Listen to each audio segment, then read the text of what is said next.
السلام عليكم البنات، كي دايرين؟ لاباس بخير؟ نتمنى تكونوا بخير وعلى خير. باش ندخلوا في صلب الموضوع ديريكت، لان حتى شي واحد ما بقى عنده الصبر باش يشوف شي فيديو طويل.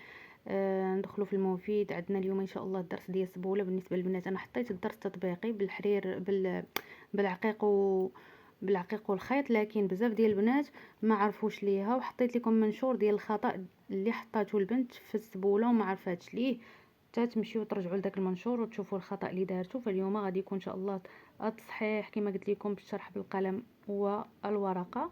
كما كتشوفوا عندنا السبوله هي هذه اللي ديجا شفتوها معانا وخدمتوها معايا يعني كالمعتاد.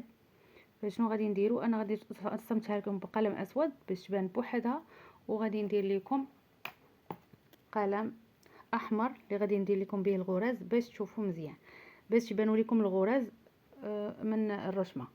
كما كتشوفوا احنا اولا شنو كنديروا الغرزه ديالنا. مثلا اعتبروا هذه هي الغرزه الاولى. ثانيا من غادي نبداوها من المنتصف. دائما كنقول لكم من المنتصف بداو الغرزه الثانيه، يعني 4 الغرزات ديالنا في المنتصف. ثاني هنايا ها هو المنتصف، غادي نحطوا الربعه الاخرى. كنتمنى تكون واضحه. الربعه الاخرى حطيناها في المنتصف. علاش انا كنشرك لكم هنا كنلون هنا؟ لان انا ما كنحطوا الغرزه كتموت مع هاد الرشمه هذه، ما كيبقاش فراغ هنايا. كنهزوا مثلا من هنا من المنتصف، غادي نهزوا الرشمه، غادي نهزوا 4 العقيقات ديالنا. هذوك 4 العقيقات غادي نديهم نلصقوهم هنا، يعني الغرزه كتجي ميته مع الرشمه، ما كتخليش فراغ هنايا. فهموني شنو بغيت نقول؟ فغادي نمشيو للمنتصف ديالها. دائما القاعده كتقول الغرزه الثانيه كتبدا من منتصف الاولى، يعني الاولى كنقسموها على نص وكنطلعوا البره ديالنا. فهكا منتصف غادي نجيبوا الغرزه ديالنا الاخرى، منتصف ديالها عاوتاني غادي نجيبوا الغرزه 4 العقيقات ديالنا. تبعوا القاعده. بالنسبه للناس اللي ما فهموش من الفيديو ما فيها باس نعاودوا نشوفوا هذا الشرح هذا، ربما هذا يكون اسهل عليكم في الفهم.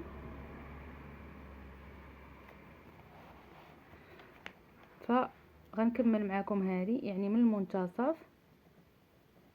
هاد الرشمه كالعاده كما قلت لكم راه كتجي زوينه في العبايات، كتجي زوينه في الجلالب. واحد البنت سولاتني في اليوتيوب في واحد التعليق حطات ليا واش ممكن انها ديرها بعقيق المكركب، فجاوبتك قلت لك نعم ممكن انك ديريها بعقيق المكركب، سورتو في العبايات كتجي رائعه.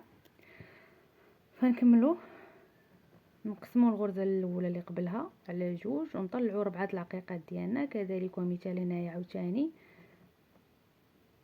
نقسموها ونطلعوا، كذلك ومثال نقسموها ونطلعوا، كذلك ومثال. هنا حنا سالينا كما كتشوفوا، حنا هنا سالينا. دابا شنو غادي نديرو؟ دابا اللي غادي نديرو هي الغرزه. هي اولا البنت شنو دارت في الخطا اللي قلت لكم راه كاين في المنشور، تقدروا انكم ترجعوا ليه في الفيسبوك. انها مني سالات طلعت هنايا وسالات، شنو دارت؟ رجعات هنا، رجعات الاول وبغات تبدا تخدم. فتما فين كان ديكالاج وما جاتهاش سبوله صحيحه. فحنا شنو كديروا هنايا؟ قاعده شنو كتقول بعدا بالنسبه للسبوله؟ كنساليو هذا الصف الاولاني حتى الفوق وكنجيو راجعين من هنايا هابطين صافي. يعني شنو غادي ندير؟ غادي نجيبوا الغرزه الاولى غادي نلاصقوها مع هذه ياك، وغنجيبوا الغرزه الثانيه من هنا من هنا وغادي نجيبوها غنلاصقوها مع هذه، لاحظوا. وغنجيبوا واحده اخرى من وراها من هنا وغنجيبوها وغنلاصقوها مع هذه ياك البنات. وغنجيبوا ثاني واحده اخرى من المنتصف ديالها من هنا من هنا. يعني داكشي اللي قلت لكم من الرشمه الى قلب الرشمه، من الرشمه الى داخل الرشمه، من الرشمه الى داخل الرشمه. يعني ما كنجيبوش الغرزه من هنا بحيث كنوليو جايبينها من هنا ومخرجينها هنا كما درنا هنا. غير باش تفهموا عكس هاد القاعده اللي مشينا بها، كنا كنجيو من المنتصف الغرزه، كنحطوا الغرزه ديالنا من المنتصف ديالها كنبداو نضربوا في الرشمه من قلب. هذا هو قلب السبوله. من قلب السبوله كنهزوا 4 العقيقات ديالنا كنلوحوهم في الرشمه. ها هو خط الرشمه هو هذا. هنا لا العكس، هنا لا العكس. هنا كنجيبوا من برا او من خط الرشمه الى قلب السبوله، من خط الرشمه الى قلب السبوله. هنا كنقلبوا، الخدمه كتقلب.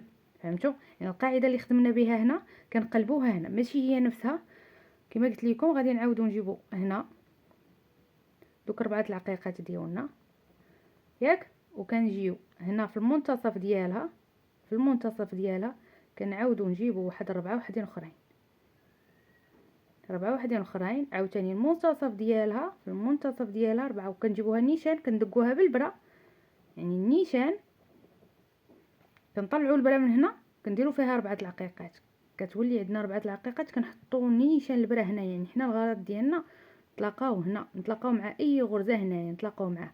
فكنجيبو تاني من المنتصف كندقوا البرا هنا. فهمتوا؟ هذه هي القاعده، ما عندكمش فين تلفوا. في الاول كنخدموا من القلب الى خارج الرشمه، وفي الثاني من خارج الرشمه الى قلب سبوله. واضحه البنات؟ كنشرح يعني بيدي، كنشرح بالقلم، وكنشرح بفمي بالشرح شفوي والتطبيقي، وعاد زيد عليه الدرس ديجا محطوط الدرس كما قلت لكم بالعقيق والخيط. يعني ما عندكمش فين تلفوا البنات، ما عندكمش فين تلفوا. اي وحده بغات دير هذا التطبيق غير شوفوا هاد 3 الفيديوهات كاملين، شوفوا الدرس اولا وشوفوا هذا الشرح وشوفوا الخطا باش تعرفوني فاش كنهضر. شوفوا المنشور اللي حطيته باش تشوفوا الخطا اللي دارته البنت كيفاش جاه. كما قلت لكم المنتصف ديال هذه كنجيبو لهنايا. انا علاش هنا كما قلت لكم علاش كنلون هنا، سمحوا لي ما ديتهاش في الكاميرا، علاش انا كنلون هنايا وما كنخليش الفراغ، حيت عارفه ملي غادي تجيبي العقيق ما غاديش يبقى داك الفراغ، ما غيبقاش الفراغ هنايا. فها حنا عاوتاني درنا هذه المنتصف ديالها هي هذه، غادي نهزوا واحد العقيقات اخرين وغنجيبوهم هنايا. عاوتاني المنتصف عاوتاني المهم كنبقاو نضربوا غير هنا، كنبقاو نضربوا غير هنا المنتصف ديالها، كنبقاو نضربوا هنا هنا وهنا. اذا سالينا كما كتشوفوا. فهذه هي السبوله البنات. ما تشوفوش كيفاش طلعات مثلا بحال هكا، او بالنسبه هاد الحفر او هاد الخويات هادو كتشوفوهم هنا كبار، راه في التطبيقي ما كيجيوش كبار البنات، راه بالعقيق ما كيجيوش كبار، حيت بالفعل ما كيكونش هاد المسافه كامله، يعني ما كتكونش هاد المسافه كامله، كتكون غير صغيره، ما كيكونوش كبار بالطريقه هذه. فطبقوا هادشي اللي قلت لكم بالنسبه للدرس ديال سبوله.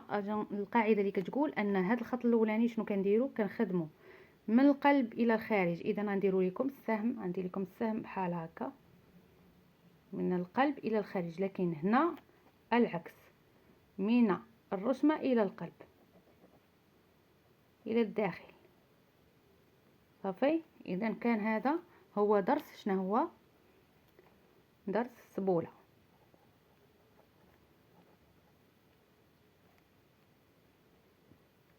درس سبوله مع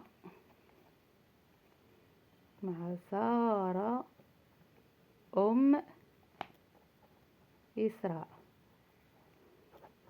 بصحتكم البنات، نتمنى هذا الدرس هذا يكون فاتكم بالتوفيق. وكما العاده خليوا لي ضروري البنات، ضروري تخليوا لي عفاكم تعليقاتكم، تزيدوا تشجعوني وتقولوا لي واش الطريقه هذه بالقلم وستيلو. ديجا انا سولت البنات قلت لهم واش الشرح بالقلم والورقه واش مزيان مفيد لكم او لا. نعاود ناكد على البنات الاخرين عاوتاني اللي ما جاوبونيش واش مفيد لكم ولا لا، استفدتوا من هذا الدرس ولا لا، باش نعتمدوا هذه القاعده او لا ما نعتمدوهاش. بالتوفيق لجميع البنات والى اللقاء.